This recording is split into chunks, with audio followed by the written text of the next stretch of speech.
vamos a compartir un diplomado en educación superior que ha realizado durante el año 2014. Tiene otro diplomado en economía también, así brindado por la Universidad de Tortura en Tellas, en Buenos Aires. También es especialista en macroeconomía aplicada. Durante el 2003 realizó este estudio y también ha sido otorgado por la Universidad Católica de Chile, el Instituto de Economía Santiago de Chile. También asimismo compartir con ustedes que es magíster en economía con mención en macroeconomía aplicada. Durante el año 2004 recibió este título y también un doctorado en economía 2016. Por supuesto, él tiene una licenciatura que ha sido su primer inicio para lograr todo lo antecedente. Entonces, vamos a mencionar, él es el licenciado también, lo cual arraigó en economía durante el año 1999. Así es que, por favor, recibamos con un fuerte aplauso a la primera exposición.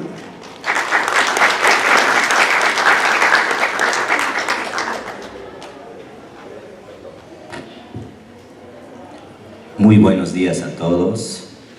Es para mí un gusto estar acá y poder compartir algunos de los resultados de lo que he venido trabajando últimamente. Hoy vamos a presentar el tema factores institucionales determinantes de la tasa de inflación de equilibrio. Presupongo que la mayoría de ustedes han oído hablar sobre inflación en muchas oportunidades. Existen aproximadamente 4 siglos de teorías que se han construido para explicar cómo se produce la inflación, qué variables están implícitas en ese proceso, cuáles son los costos que genera esta a una sociedad y cuáles son los canales que están implícitos en cada una de estas teorías de 4 siglos. Lo novedoso de esta exposición es que no vamos a considerar explícitamente esos 4 siglos de teoría, sino que vamos a mirar a esa misma inflación que ustedes ya conocen desde una perspectiva completamente distinta. La vamos a mirar desde el ángulo institucional, estrictamente institucional. Esto significa que vamos a considerar un conjunto de normas, reglas, decretos, leyes, hábitos, costumbres, códigos de comportamiento que funcionan al interior de una sociedad y que de algún modo condicionan los resultados en general del funcionamiento de cualquier economía, de cualquier sociedad, y en particular nos vamos a ocupar de temas explícitamente económicos. Dentro del ámbito económico, para ser un poquito más específicos, nos vamos a ocupar de una variable concreta, y esa variable es la tasa de inflación. Además, la vamos a contextualizar en un lugar específico que es nuestro país, y la vamos a ubicar en un periodo del tiempo también a medida que vayamos desarrollando la exposición. Entonces, esa es la novedad central del trabajo. Vamos a mirar lo que ya conocemos, que es la inflación, pero desde un ángulo institucional. Para empezar, lo que voy a hacer es presentar cuál es la estructura general que tiene este trabajo, que consta de 5 ejes. Vamos a hacer una pequeña introducción para aproximarnos al tema. Vamos a presentar cuáles son los elementos teóricos que sustentan las ideas que vamos a desarrollar, y vamos a proponer 3 objetivos. Cada uno de estos objetivos va a ser resuelto en los siguientes pilares de este trabajo, que son los puntos 3, 4 y 5. Entonces, esa es la estructura general de este trabajo. Vamos a empezar aproximándonos a las ideas que queremos proponer con este trabajo.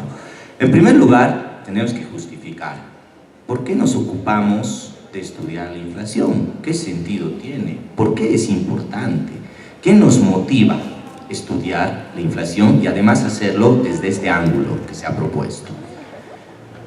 Y la primera razón, el primer pilar, es que la inflación es costosa, ¿sí? Si la inflación fuese gratis, si no causase problemas al funcionamiento de una economía, no tendría sentido estudiarla. Pero la realidad es que la inflación genera costos. La inflación afecta al funcionamiento de cualquier economía. Entonces, todos y cada uno de los gobiernos del mundo están interesados y desean reducir la tasa de inflación. ¿Cuál es el problema? En la mayoría de las teorías económicas, la reducción de la inflación trae asociados otro tipo de costos. Por ejemplo, la curva de Phillips nos indica que para reducir la inflación tenemos que perder algunos puntos, o generar, perdón, algunos puntos en términos de desempleo. Cada punto que baja la inflación tiene asociado un sacrificio en términos de empleo, por lo tanto en términos de producto y de crecimiento para las economías. Reducir la inflación normalmente trae costos reales, y nosotros tampoco queremos tener costos reales. Desearíamos poder reducir la inflación sin generar costos reales. Vamos a proponer en este trabajo la posibilidad de encontrar mecanismos que nos permitan reducir esta inflación sin generar esos costos reales. Parte de la inflación podría ser atribuible a falencias en el funcionamiento de las instituciones. Y aquellas instituciones que nosotros podamos modificar, deberíamos hacerlo para no tener demasiada inflación. Primera idea entonces, la inflación es costosa, deseamos reducirla. Deseamos reducirla en términos absolutos y también deseamos reducir su variabilidad, porque eso genera incertidumbre a las economías y, por lo tanto, también incrementa los costos de funcionamiento de una economía.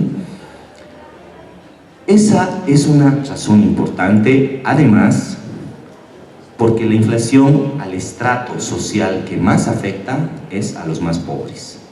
En nuestro país tenemos un alto porcentaje de gente que está en línea de pobreza y por lo tanto la inflación es más nociva, más costosa para este grupo social. Y no solo eso, en caso de haber inflación prevista, los sectores de mayores ingresos pueden tomar recaudos a través de otro tipo de activos y pueden de algún modo protegerse parcialmente de la inflación. Pero los sectores de ingresos más bajos no pueden hacer esto. Están en condiciones muy desfavorables para defenderse de la inflación. Entonces, es deseable en todos los contextos y en todos los escenarios poder tener inflación más baja. No podemos hacerlo por los costos reales que genera, y como los costos reales tampoco son deseables, estamos en un trade-off. Con un diseño adecuado de un marco institucional, podríamos proponer caminos que nos permitan tener inflación sin generar esos costos reales, o al menos algunos puntos porcentuales de la inflación podrían ser atribuibles explícitamente a esas falencias en el marco institucional. Esa es la primera justificación que motiva el desarrollo de este trabajo. Una segunda justificación tiene que ver con un accidente histórico que se ha producido en la ciencia económica, que yo lo llamo la ruptura epistemológica. Habitualmente, cuando estudiamos economía, estamos acostumbrados a conocer sobre todo las concepciones derivadas de la teoría neoclásica, que tienen la característica principal de mostrarnos las relaciones entre las variables desde un punto de vista lógico, formal, matemático. Conocemos relaciones funcionales entre variables y podemos, de acuerdo a estas teorías, suponer que incrementando un punto porcentual en una variable, automáticamente vamos a generar un impacto en otra variable, e incluso creemos muchas veces que podemos saber cuál va a ser ese impacto y que lo podemos medir. Esa es una concepción, la concepción neoclásica. Pero hay otra concepción que tiene que ver más con la teoría institucionalista, que que tiene matices psicológicos, antropológicos, sociológicos, y que está concentrada en la forma que tiene el ser humano de comportarse y de tomar decisiones en el mercado. Esta concepción considera aspectos incluso culturales, considera los hábitos en los que nos desarrollamos los seres humanos y que nos permiten elegir y tomar decisiones.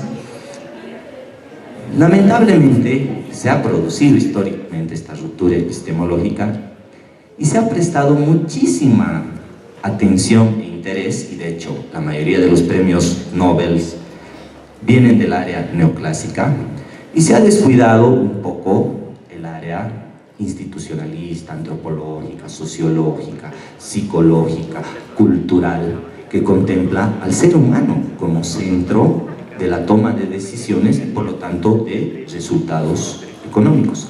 Recientemente el último premio Nobel, Thaler, proviene justamente de esta segunda corriente, lo cual es una gran noticia, porque eso significa que dentro de esta ruptura epistemológica se está empezando a mirar con un poco más de atención a esta segunda concepción. Lo que proponemos en este trabajo es lo siguiente. Esa ruptura se ha dado a nivel de pensamiento económico. Está en los libros, está en las universidades, en la enseñanza y en el aprendizaje de la economía. Pero está solamente a nivel de pensamiento. En la realidad, en el funcionamiento de las economías, no existe tal separación. A la hora de tomar decisiones, ambas concepciones juegan un rol importante y las decisiones son tomadas de acuerdo a ciertas normas establecidas por la primera concepción. Hay evidentemente relaciones funcionales entre las variables, pero estas relaciones no ocurren en el vacío, ocurren en un contexto específico, cultural, lleno de normas, lleno de reglas, que restringen algunas opciones, limitan otras, incentivan algunas otras, y por lo tanto cambian las elecciones de la gente. Esos cambios en las elecciones de la gente generan resultados. Uno de los resultados que nos va a interesar es qué pasa con la inflación como resultado de esos cambios. Entonces, la ruptura epistemológica es simplemente a nivel de pensamiento económico. Pero en las decisiones del día a día que tomamos todos y cada uno de nosotros para afectar, para bien o para mal, al funcionamiento de nuestra economía, en esas decisiones no existe tal ruptura. Ambos elementos son importantes. Entonces, además de que esa inflación es costosa y que queremos reducirla, queremos superar con la propuesta de este trabajo, parcialmente por lo menos, o aproximarnos a superar esa ruptura histórica con la propuesta que vamos a hacer, que implica crear lazos entre estos dos mundos de los que hemos hablado: el mundo estrictamente matemático, lógico, formal, y el mundo que tiene que ver con cultura, antropología, sociología, psicología y todo lo que influya en la elección de los ciudadanos de un determinado país. Dicho esto, en términos o a manera de justificación, nos vamos a enfocar ahora en proponer cuál es la problemática central de este trabajo. Y lo vamos a proponer en esas tres partes que tenemos acá: A, B y C. En primer lugar, existen canales directos e indirectos que permiten generar. No existe inflación y la producimos. Una vez que se ha generado en algún sector de la economía, hay canales que pueden hacer que ésta se transmita de un sector a otro, que se propague. Cuando se ha instalado la inflación en una economía, existe el riesgo de que además se tienda a perpetuarse en el tiempo y por lo tanto genere más daño. Hay canales que permiten prevenir la inflación y hay canales que permiten controlarla y una vez que se ha producido, también reducirla. Entonces, nos interesa saber centralmente, a diferencia de las teorías de inflación tradicionales de los 4 siglos que les he planteado al inicio, nos interesa saber cómo el MI, el marco institucional, puede incidir en esa tasa de inflación. Cómo pueden esos canales generar, transmitir, propagar, perpetuar, prevenir, controlar o reducir esa tasa de inflación. Ese es un primer objetivo, una primera búsqueda del trabajo. A nivel teórico, definir cómo se concretan, cómo se han concretado esos canales. Por otro lado, tenemos que hacer un estudio de caso. Y en una segunda parte, vemos cómo esos canales que proponemos en la primera parte, cómo se han concretado en Bolivia, específicamente en nuestro país. Y esto debe ser útil para llegar a un tercer paso, que es el paso C, donde decimos,